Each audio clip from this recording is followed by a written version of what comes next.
Welcome back to Amazin But True, our New York Mets podcast from the New York Post. I'm your host, Jake Brown. Follow me on Twitter at Jake Brown Radio. Follow the show at Amazin But True. Figgy, of course, will be back on Monday and Friday.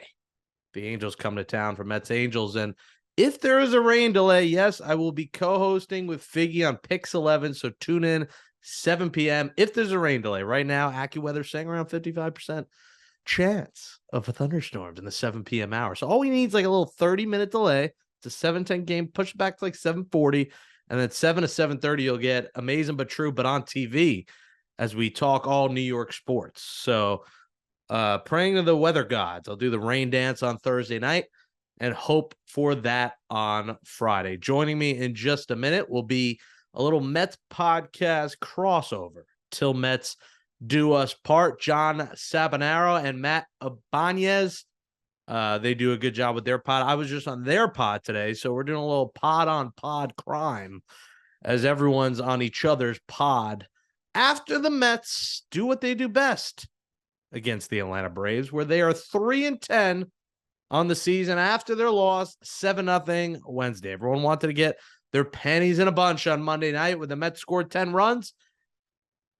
Like the Mets always do, they forget to recycle them over to the next few nights. They lose 3-2 on Tuesday. They get shut out 7-0 Wednesday to Charlie Morton. 11 strikeouts through 7 innings, Charlie Maddox. Greg Maddux was up in the booth watching. I mean, I've never seen anything like that. 5 guys in the broadcast booth. Smoltz, Glavine, Maddox, Francoeur, and McCann. And not the McCann that we know. It was Brian McCann, the one who had a very good career, who the Mets fans know very well. So Maddox watched Morton look like him, a Cy Young winner, a multi-Cy Young winner.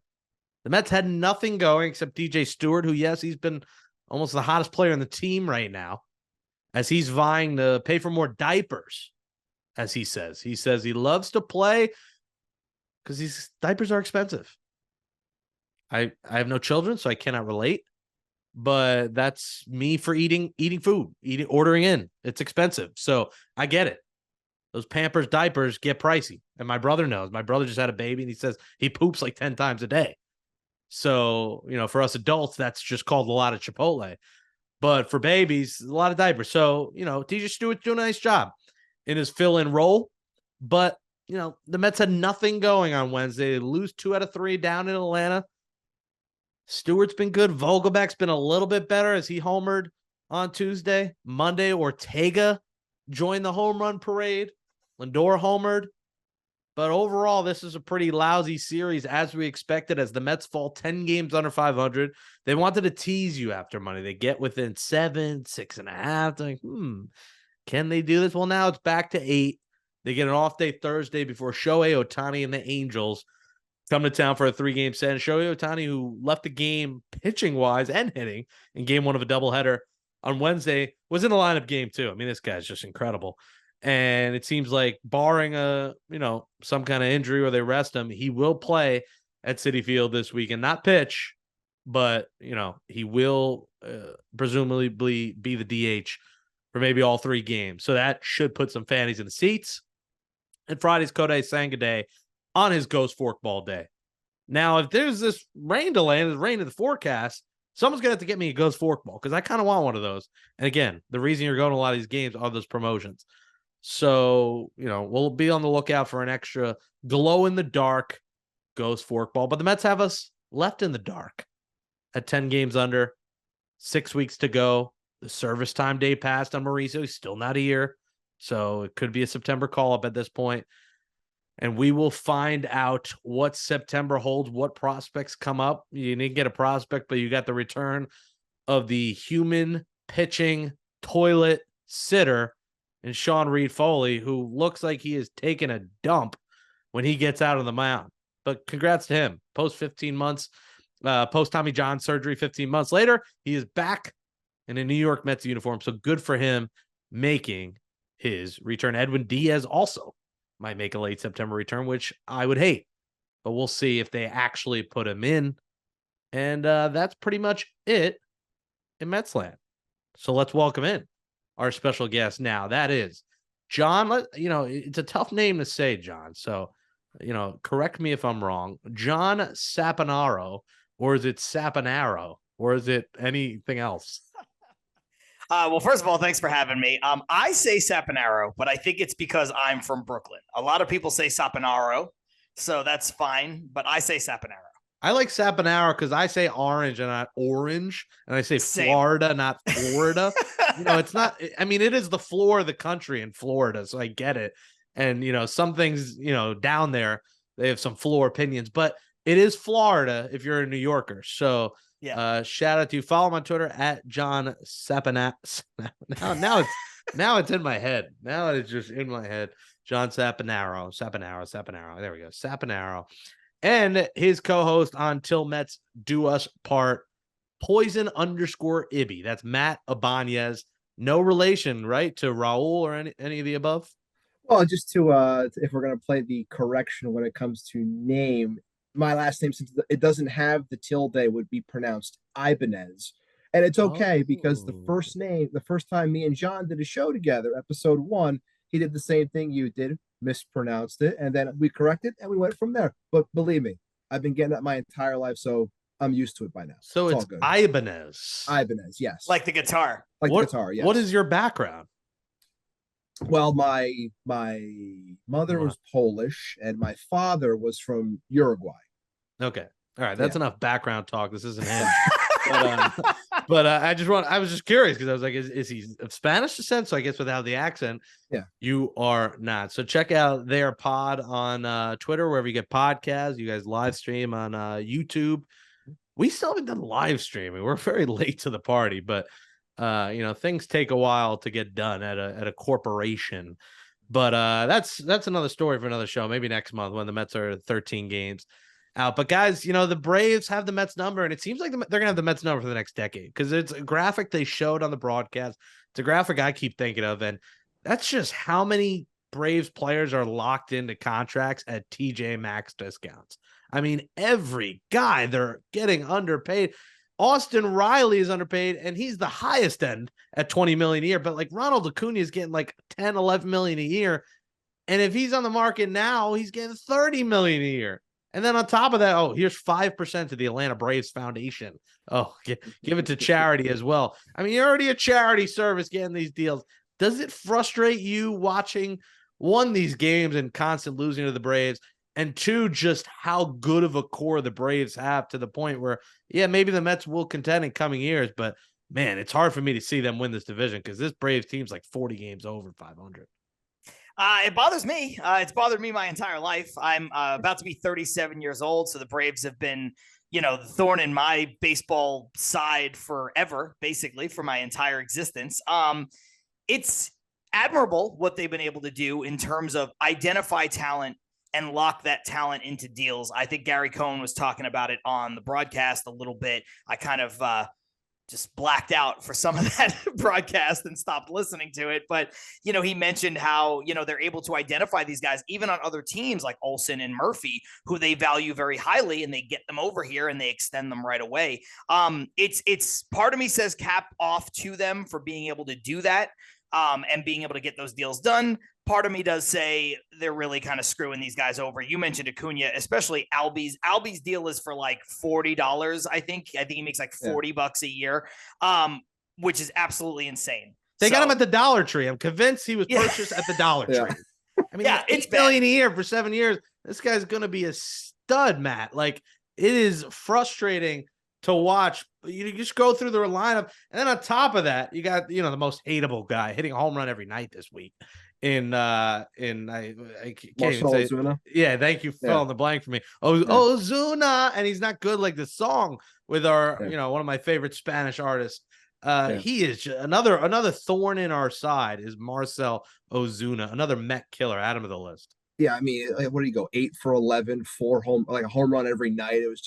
It's extremely frustrating. And growing up a Mets fan, obviously the Braves have been an issue the entire time, and they're going to continue to be. And I think there was like a short period of time, obviously, where it was like, the Phils were really good, but then they were like the team that we hated the most, or the Nats for a short period. But it's right back to the Braves, and it's going to continue being that way, like you said, for the next, like we were saying before we went on. I was like, 5 to 7 years minimum. I think the only thing Mets fans can hold on to as they are going through their own rebuild now and getting younger, is that I think that the Braves are going to run into an issue once Acuna, I don't know if he has an opt-out or once that runs out, he's going to want a lot more money. And the way that the Braves operate, it just seems like they're not going to pay that number. But then again, by the time he's up and they got to pay him, maybe all the other guys are done and they're ready to throw some cash to keep him. But I feel like that's the only thing Mets fans really have to really hang their hat on at the moment, because like you said, 1 through 9, it's just a very young, controllable team that's going to be very hard to beat in the coming years. Yeah, it's a while. Acuna has a club option in 2027, 2028. So he might be there for a while, because no way they're going to get rid of that 17 million.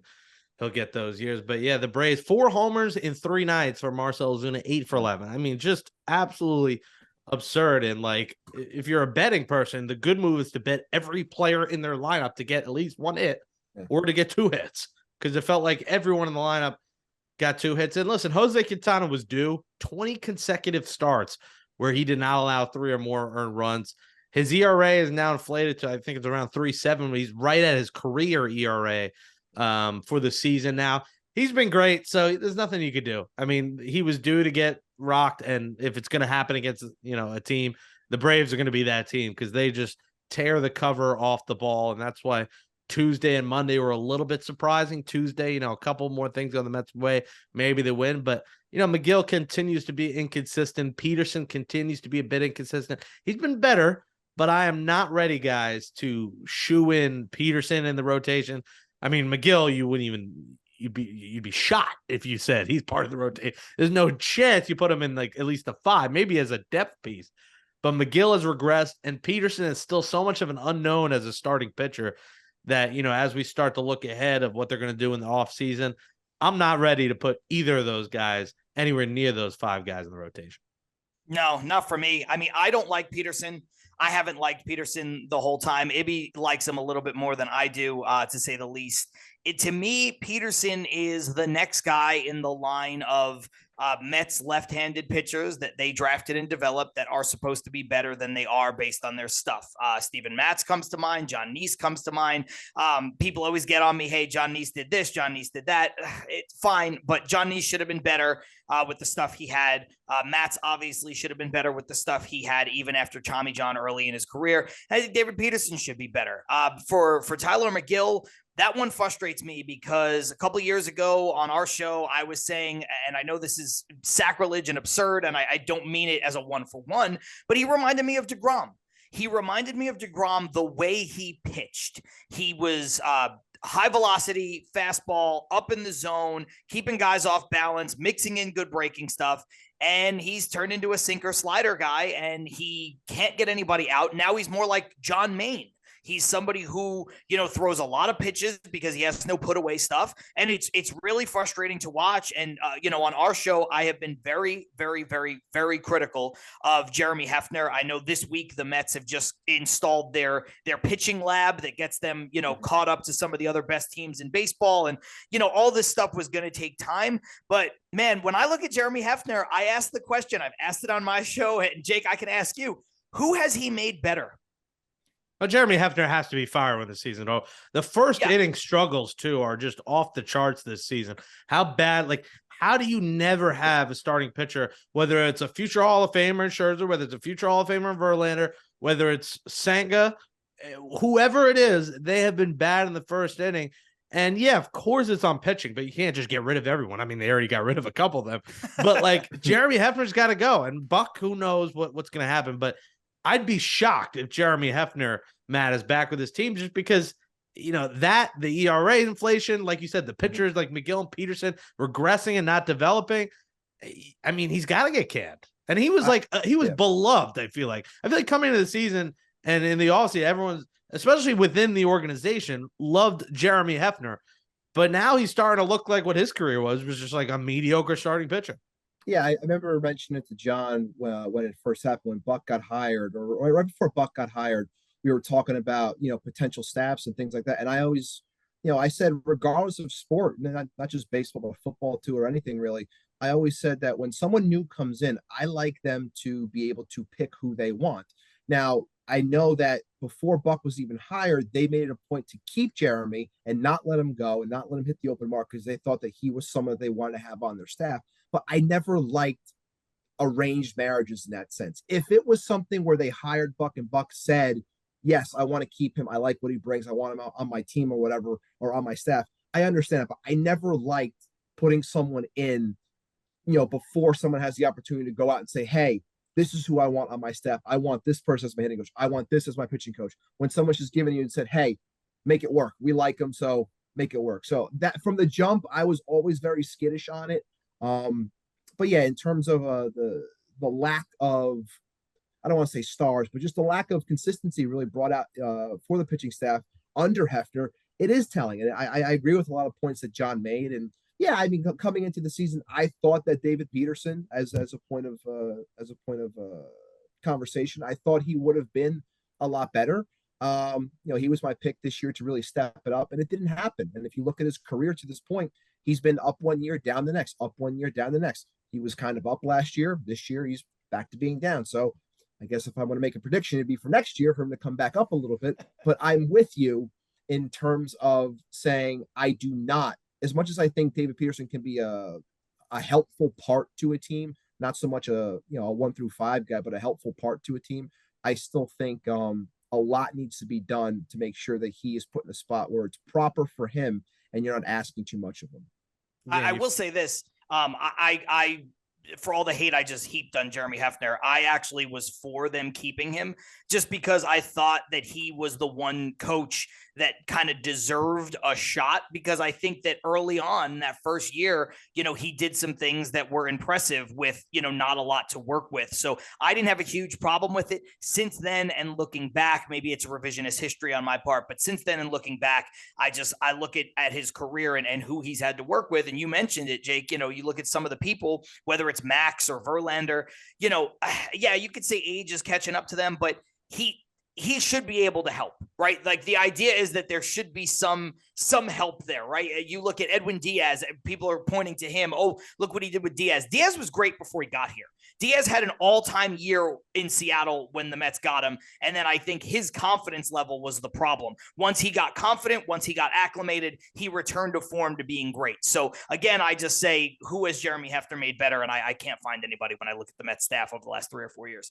I forget that Hefner only played 2 years in the big leagues, both of the Mets. I don't know why I thought he had a longer career, but it was pretty short. Only 2 years? Wow. Yeah, 2012 and 2013 in the big leagues. I'm sure he had plenty of years in the minors, but yeah, I mean, and you expect Stearns is going to bring in his own crew here. Like, I don't know if that means Buck's gone, but it would just be shocking if he ends up staying. One positive in the bullpen, at least his stuff I like, and I'm curious to see more of him the next month to see if he can become a piece of the 2024 Mets bullpen, is Sam Coonrod. He's got some electric stuff, and I think he could actually be a legit piece. And, there's guys like Bryce Montes de Oca coming in that we thought he would be another piece. Again, he gets hurt for the year. We'll see if he'll be back sometimes next year. But, like, those are two pieces that, you join with Diaz. Maybe Raley's got an option. He comes back. Ottavino option comes back.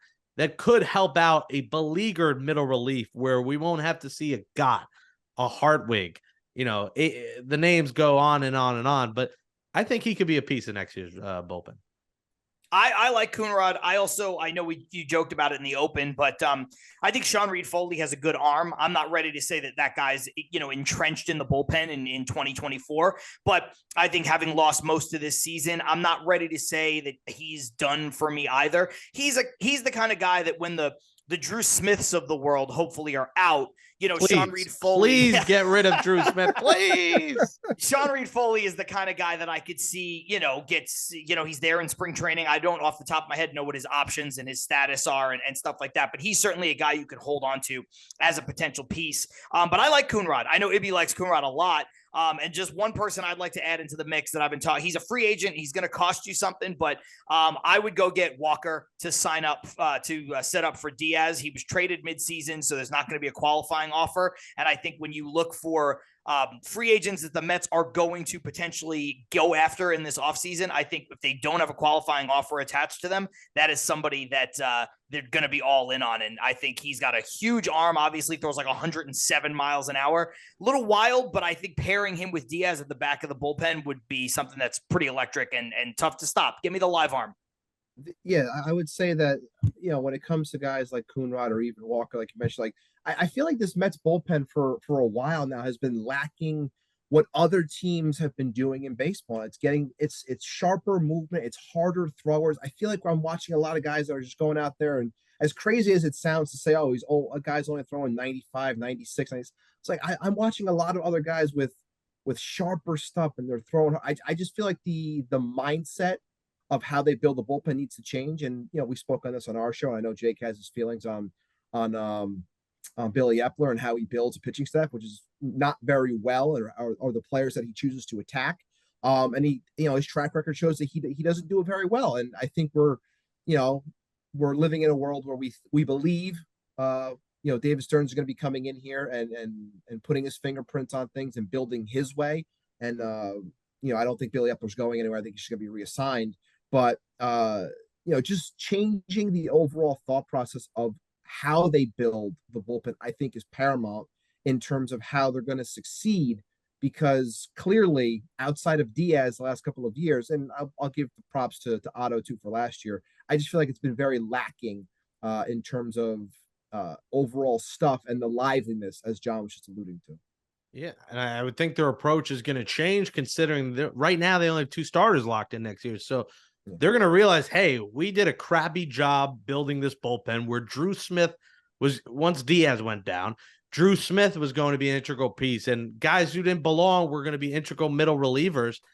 And it shows it was not pretty this season. And I think with, a lot of uncertainties in the rotation, yes, they're going to fill those holes and they're going to sign starters, maybe trade for, a big time starting pitcher, whatever it's going to be. They got to realize they got to have, 7 good relievers. It's not just Diaz, Otto, Raley, and then we'll patch it together. You got to have a bunch of good guys, because you're seeing teams like, the Rays just infusing young talent, new pitcher after new pitcher, guys you maybe never heard of.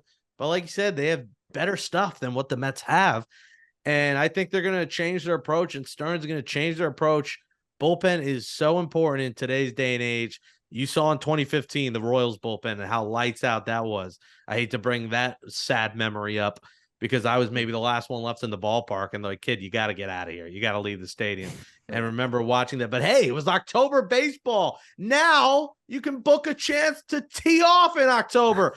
Go to the golf course at Citi Field. You can hit the driving range from the promenade level, or you can see Burna Boy in concert. I mean, come on now. Like, October will be empty, although there will be, I think, October, November, the Caribbean baseball will be played at Citi Field this fall. So you can see baseball in the fall, just not New York Mets baseball in the fall. It's Jake Brown, Amazin But True podcast with the Til Mets Do Us Part podcast. John Saponaro and Matt Ibanez. Second time, Ibanez. God damn it. That is both your names. Can you just have a name like Jake Brown? Jesus, so much easier just saying Jake Brown. I always introduce my full name just because it just flows off the tongue, and it's easier to just say. So good to have you guys on. We have a couple more minutes here. The Mets Angels this weekend. Shohei Ohtani comes to town. That is something to watch for. Edwin Diaz, we just mentioned, as a part of that bullpen. Are you guys in the boat of, I'd love to see him late September to make sure he's good, see him a few innings, kind of like how they brought Syndergaard back a few years ago for a couple innings late in the season, just to see if he's healthy or good? In my opinion, I just rather, see it's good on a field in Port St. Lucie. I don't need to see it in a game and risk losing him next year. Or do you want to see him out there? Is there any excitement of maybe him back at Citi Field this season in a meaningless September? What is your thoughts on Diaz? Ibby, you want to go first, or you want me to go first? I was just gonna say I was gonna throw it to you since we did talk about this recently. I'll let you go first. Okay, fine. I think he should pitch if he's healthy. It's not for, and there was a lot of controversy on our show last week when we talked about this. I don't want to do it because I want ticket sales. I don't want to do it because I want to see him at Citi Field and want the games to be more interesting. No, I think if he's healthy, I think for his own mindset, he can get out there and throw a couple of pitches, throw a couple innings, exactly like what you just mentioned, Noah Syndergaard from a couple of years ago. I just want to see him on the mound, kind of getting those, I don't know, whatever you want to call it, jitters, all this stuff. I want to see that. I want to see him be fully healthy in a game that doesn't matter for us. Now, that's only if he is 110% healthy. But I think there is no harm in having him come out and throw, an inning or two or whatever at the end of the season. Whereas I differed on this one, and I said that I didn't need to see him on a mound and throwing and, going through the entire process and the emotional roller coaster that it really was for him, and knowing how hard you work to get back to something, to him to get all amped up to throw. He's going to get on that mound. He's going to try to throw the ball 110 miles an hour because he's so pumped up in a meaningless game against the Marlins on September 23rd. It's like, I don't need it. I understand everything John is saying. And it's not a wrong thought process. It just differs in the one that I feel and how I would go about it. It's just like, I think you can simulate a lot of things in a bullpen session, stuff-wise, mechanics-wise, and things like that. Yes, the emotional nature of potentially waiting until opening day 2024 for him to come in and close the game. Yes, you can say that's a lot more amped up, but at the same time, I guess I could say I'd rather take that risk then as opposed to this meaningless game in a lost season now. So I would say just keep working, doing what you're doing, and then, rest up, have a strong spring, and then, we'll see you opening day in 2024. That's where I am on it. I'm with Matt because I don't need to see two meaningless. I'm not gonna say WC meaningless because I know people get offended. Meaningless to the Mets, the WBC was, and meaningless to the Mets, because they'll be out of the playoff race in September. The thought of it happening twice in a year, it already haunted me that night when it happened in March in the WBC. I was losing my mind. One of those things emotionally, you take a few days, you're like, all right, these players truly love the WBC. Unfortunately, in some cases, that's bad for these major league teams that they, rather win there than the team that's, paying them $20 million a year. But, so be it. You have pride in your country. I get it. But I don't want to see it again with Diaz. Like, it's just, the Syndergaard situation was different. This guy was going to be a free agent. He was trying to get a contract. So he was probably pushing, hey, I need to prove that I'm good enough. Someone can sign me. Whereas, there's no qualifying offer for Diaz. There's no free agency. He's locked in for 5 years, 100 million. So I don't think we need to see it out of him. Now, another guy we're not sure when we're going to see him in 2024 is Pete Alonso. Will we see him in 2024? That's been the story this week. The juicy story of the week in Metsland. There's not much else juicy, so we got to address it. Ken Rosenthal, the Athletic story that came out about, the terms. It was in field goal. Who knows if it was, chip shot field goal range or Justin Tucker field goal range from 60 yards that the Mets and Brewers talked. In my opinion, with 1 year left on Alonso's deal, with him not being the captain of this team, I just don't think I think it's a disservice to not at least listen to offers, see what you can get, and get major league ready guys. If you go out and we talked about this on your pod, and I think you got to see what you get for him. I mean, if you're only going to get prospects and guys who won't be a part of next year's team, don't do it. But if you get a piece that could be part of next year's team, along with one or two other pieces that'll be part of the team late next year or 2025 and beyond, I say do it, because at the very worst, you can always sign Alonso back in 2025 and pay him more money than anyone else and still bring him back to New York where he loves. But I see no harm in at least seeing what you can get for him. If the Mets are still going to be competitive next year, they're still going to need a whole lot of pitching. Having Alonso and no pitching they're still going to be where they are now. They're not going to be very good. So, I'll start with you, John. What do you think about the Alonso situation? Before we dive into the Alonso stuff, I was looking something up a second ago, and I just want to clarify. Earlier, I said, let's get Walker to set up for Diaz. I had Jordan Walker on the brain. I meant Jordan Hicks, both, one a former Cardinal, the other one a current Cardinal. So, yeah, I was like, something about that sounded wrong, and I had to just double check myself. So, look, I don't think we should trade Alonso. I think it's malpractice. I said this to you on our show today. I think it's malpractice as a GM if you don't listen. If you hang up the phone without even taking the call, I think that's wrong. So I think the Mets should always listen. But I think when you look at what Alonso brings to this team offensively, he has one elite tool, and that's hitting the ball out of the ballpark. And so the Mets are otherwise not very good at hitting the ball out of the ballpark. In terms of proven power, it looks like Alvarez is going to be the real deal, but it's asking a lot to have a 22-year-old catcher now turn up and hit 40 home runs. I don't think that's going to happen. I think he can hit clearly 20. He's already done that. I'm sure he can hit 30 to 35, but asking him to hit 40, 45, 50, that's what Alonso has done. Alonso hits 40 home runs waking up in the morning on April. Like, it's easy for him to hit 40 home runs. And there's an old adage in baseball that you can buy power, and I think that that's true, but I don't think that you can buy elite power, and I look at Alonso as an elite power hitter in the sport. He's top 5, top 3, depending on your pick, Yordan Alvarez, Kyle Schwarber, Pete Alonso, all these guys. He's right in the conversation for, top 5 best power hitters in the sport. And that stuff doesn't grow on trees. So when I look at that, I look at him driving in runs, hitting home runs for the Mets. I think he's more valuable to the Mets. I've put my high water mark at around $200 million. If Steve Cohen wants to spend more than that, it's his money. Let him spend more than that. I think the other comps, though, are, Olsen, Freeman, Goldschmidt, and all those guys make less than $200 million. They're all better players than Alonso overall. So when I look at $200 million, I think that's a very fair deal. Now, if he gets offered $200 million and laughs in their face, well, that changes the conversation a bit. But I do think that Pete Alonso is important to this team. And I also think that sometimes you have to do something for vibes, right? As Mets fans, we watched Doc Gooden's career go away. We watched Darryl Strawberry's career go away. For a different reason, we watched David Wright's career go away and Matt Harvey's. And we were the same team that traded Tom Seaver and the team that Jacob deGrom walked from.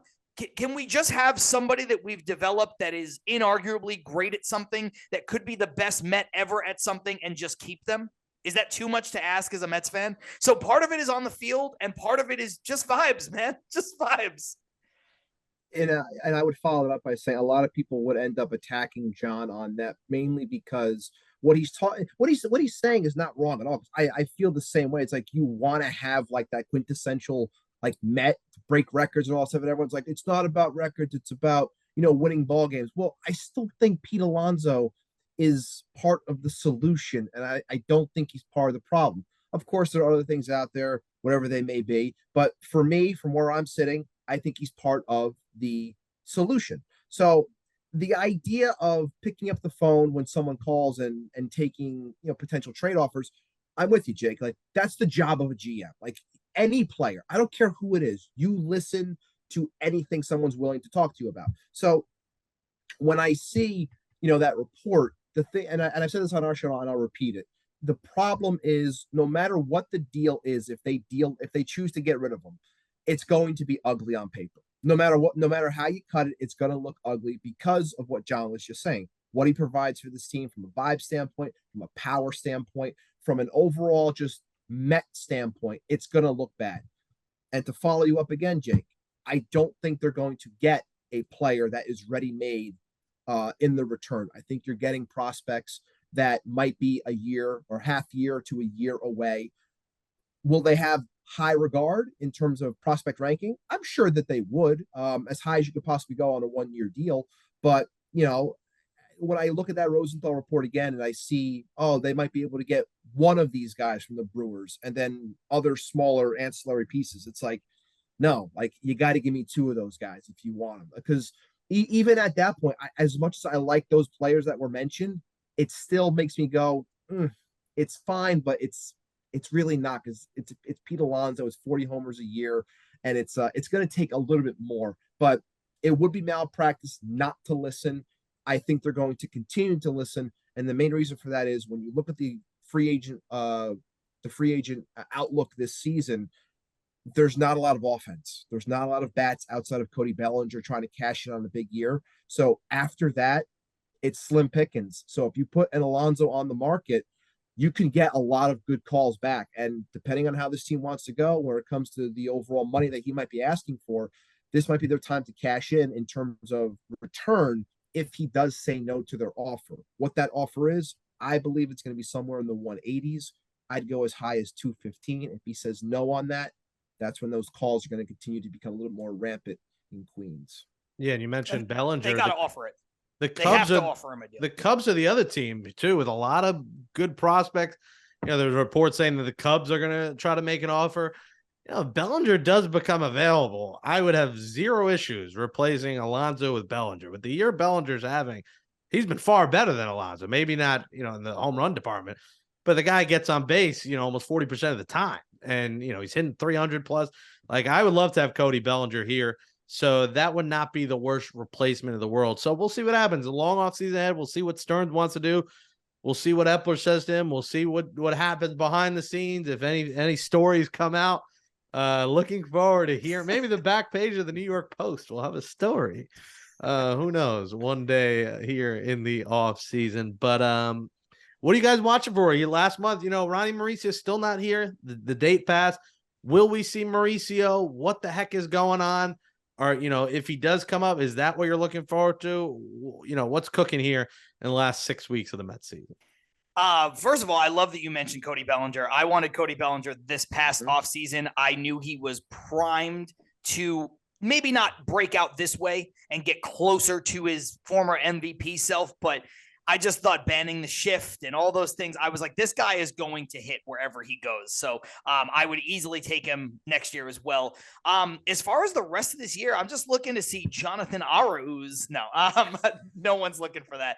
Yeah, it's got to be Mauricio, man. I want Mauricio back here. I want Beatty back here.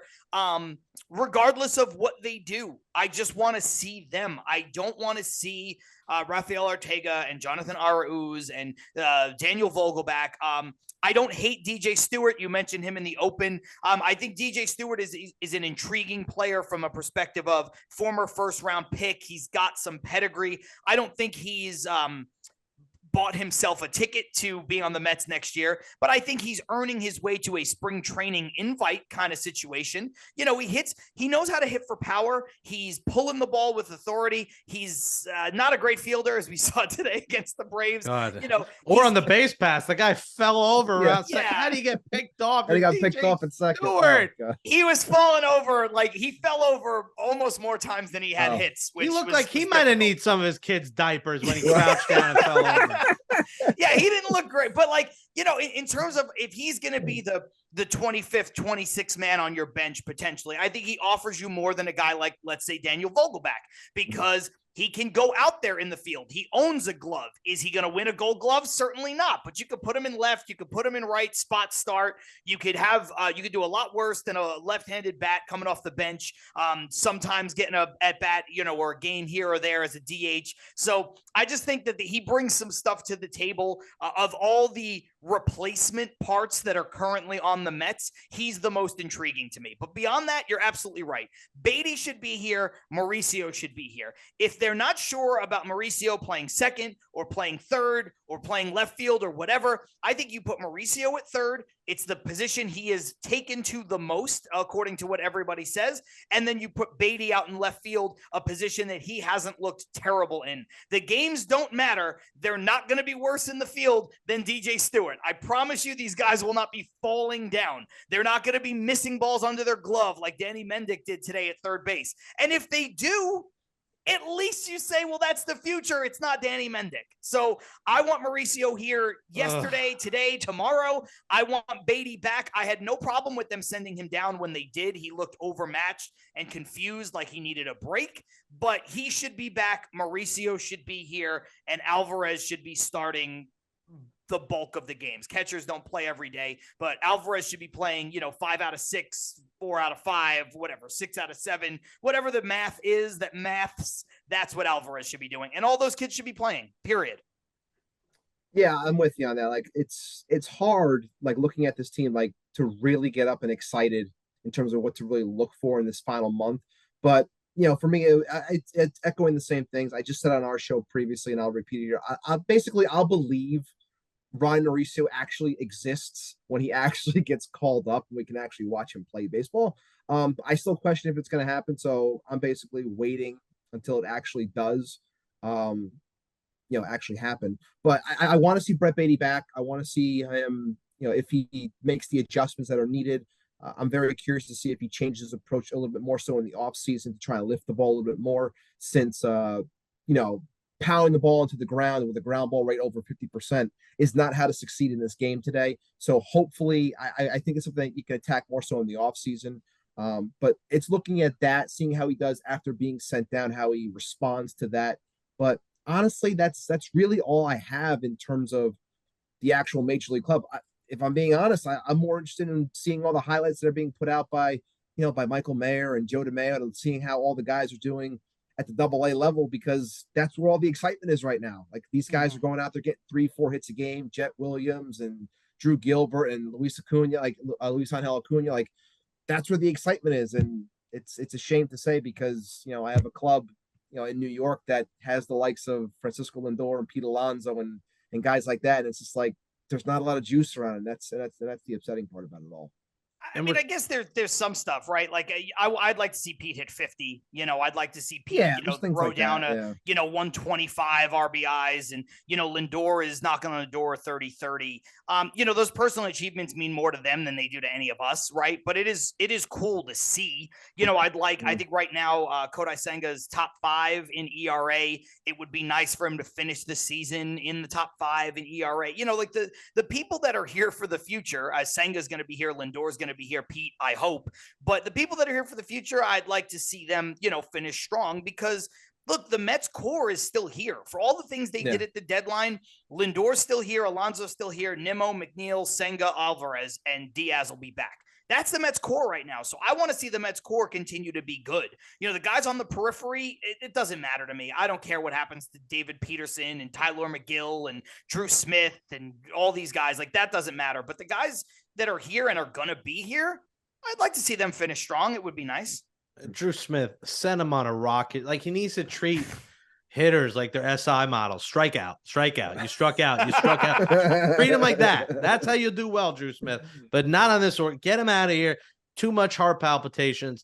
And, we talk about a lot of these position players, and Cortez is another guy people are talking about in AAA who might get a chance, but we don't talk about pitchers. Vassal's the one guy we got to see. He's the pitcher everyone's talking about while he struggled a little bit in the minors. Like, we need to see if this organization has any pitching, because they need a whole lot of it this offseason. And I don't think Vassal is going to be part of the rotation next year, at least at the start, maybe later in the year, or a depth piece. But let's see him get 5 stars. I love Cookie, but the Cookie era is over. He's not back next year. He has struggled. I like the person.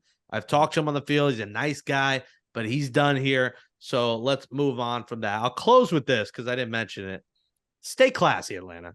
You freaking loser fan base cheering when Pete Alonso gets hit in the back, and you investing money into a throw it again jersey. Just donate it to charity, getting a throw. And listen, I understand since that moment, everything's gone wrong for the Mets and everything's gone right for the Braves. I get it. It was a big moment. Coincidentally, it worked out that way. But to cheer a guy getting hit by a pitch, God forbid he gets hit in the head and was like seriously hurt, and they still probably would have cheered. It's alarming. And on top of that, you have the worst mascot in sports, to the point the mascot's name is a joke. It's Blooper. I mean, it is a blooper. It's an absolute clown show. It's a circus. And now he's tweeting out. He's got the picture of Gary Cohen's opinion jar written on a trash can. And you're really going to support a blooper over the GOAT of sports broadcasting? Get the hell out of here, Blooper, and get the hell out of here, classless Braves fans cheering for injuries. I don't care if you hate the guy. Don't cheer him getting hit, because if you were in that box and you got hit by a 97-mile-per-hour fastball, you think your fellow fans would be cheering at you getting hit? Show some damn class. I don't care if you don't like the guy. That was absolutely wrong. And Blooper, you suck, and you don't have Miss Met, the torculator, as she went viral for her padded butt. It is padded, as I confirmed in the last episode. That is not real booty. It is paddage. And Blooper could only wish he had a Miss Met in his life. I'll close it with that. You can check out the Til Mets Do Us Part podcast. John Saponaro, Matt. Here we go. Ibanez. Let's go. There you go. Last time is the charm. Follow their pod on Twitter and on YouTube, and follow them on Twitter at poison_IB and John Saponaro. Guys, fun to do double crossover today. I am Mets out. I'm going to go to Jets camp in the morning, and I'm going to enjoy the weekend of, Ohtani and, a potential future Met. We didn't talk about it because it's just not realistic, but let us pray him and Yamamoto are here with Senga. It'll be a beautiful time in 2024 in Queens if that happens. And it should be a, pretty crowded weekend, maybe the final crowded weekend at Citi Field. Thank you guys for coming on the show. Thanks so much for having us, man. Thank you so much, man. Yeah, it was good to do the double dip, you're on our show, we're on your show, and it was a day lot of night fun before doubleheader. the game, after the game, day night doubleheader. Perfect way to put night it. doubleheader. Yeah. I have nothing to add. That was perfect. It was 2 9-inning games, and I am ready to be done with Mets talk, and I will close out this episode. Amazing but true next. All righty, great stuff there from the Til Mets Do Us Part podcast, boys. Appreciate them coming on, as that's goodnight to episode 174 of Amazing but True, our Mets podcast from the New York Post. Subscribe to Amazing but True on Apple Podcasts, Spotify, Google, Amazon, wherever you get podcasts. Subscribe to the New York Post Sports YouTube page to watch all episodes of the show. Give us a thumbs up below. Comment. Should the Mets consider trading Pete Alonso? And what are you watching for in these last 6 weeks? Let us know in the comments section. Let me know on Twitter at Jake Brown Radio, at Amazing But True. Again, rain delay.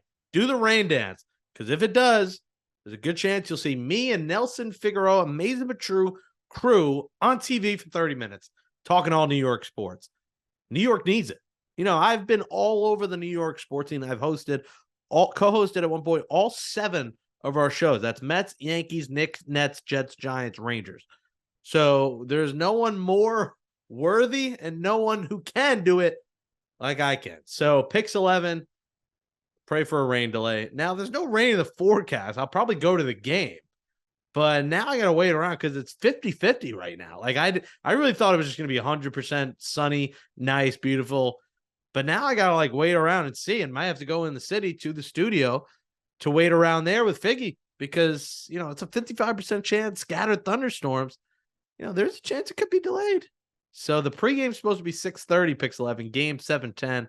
The show is usually 7 to 7:30. Now Malusis is off. Everyone's off on Friday. So I am like the 12th string guy to fill in. And, I'm praying for rain because I think it would be really cool to have Amazing But True, us on TV and doing everything. Hearing me and Figgy talk Jets, not just Mets, will be a must watch. Set your DVRs just in case. And that 7-8 window, set the DVR, Pix 11, Channel 11, New York City. Ohtani's coming to Queens this weekend. Enjoy watching him at least hit. He's not likely going to pitch because he pitched and left the game early after an inning on Wednesday. Enjoy that glow-in-the-dark ghost fork ball. If there is rain, somebody get me that ghost fork ball. I'm going to need it. And then Sunday is the noon Peacock game. And me and Faggy will be back on Monday for a new episode. Thanks, everybody, for listening to Amazing But True. And since the Mets lost 2 out of 3, we'll close with one of my favorite songs from the Mamma Mia soundtrack, and that's SOS. See you later.